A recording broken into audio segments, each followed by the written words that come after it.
పిల్లలకి school holidays కాదు గానీ, నా కూతురైతే మార్నింగ్ నుంచి మొదలు పెడతది నన్ను విసిగించడం.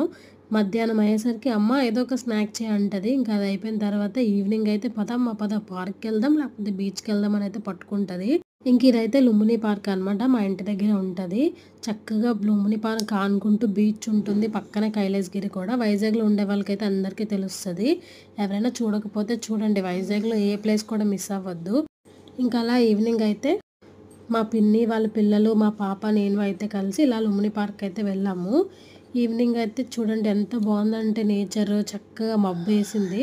ఆడుకున్నారు ఇంకా వీళ్ళైతే. మా పాప చూడండి ఎలా ఊగుతుందో ఉయ్యాల. ఇంకా మా పిన్ని కూడా ఉయ్యాల అయితే ఊగేస్తుంది. అదేంటో గానీ ఉయ్యాల చూసామంటే ఎంత పెద్దవాళ్ళమైతే చిన్న పిల్లలం అయిపోతాం కదా! అదొక సరదా. నేను కూడా చక్కగా ఊగేసిన తర్వాత మా పాప ఇంకా వాళ్ళ బావాలతో అయితే ఆడుకుంది. ఆడుకున్న తర్వాత లాస్ట్‌లో వెళ్తూ దారిలో కబాబ్ అయితే తినేసి ఇంటికైతే వెళ్ళిపోయాము. బయటకొచ్చామంటే ఏదో ఒకటి తింటూ అయితే ఇంటికెళ్ళాలి. తినకుండా అయితే ఎవ్వరం వెళ్ళలేము కదా! వీడియో అయితే లాస్ట్ వరకు చూడండి. నచ్చితే ఒక లైక్ చేసి ఛానల్ అయితే సబ్స్క్రైబ్ చేసుకోండి. ఇంకెక్కడికెళ్ళినా సరే నా కూతురైతే వెళ్తూ లాస్ట్‌లో ఒక ఫోటో అయితే తీసుకోవాలి. అది mandatory. Thank you for watching.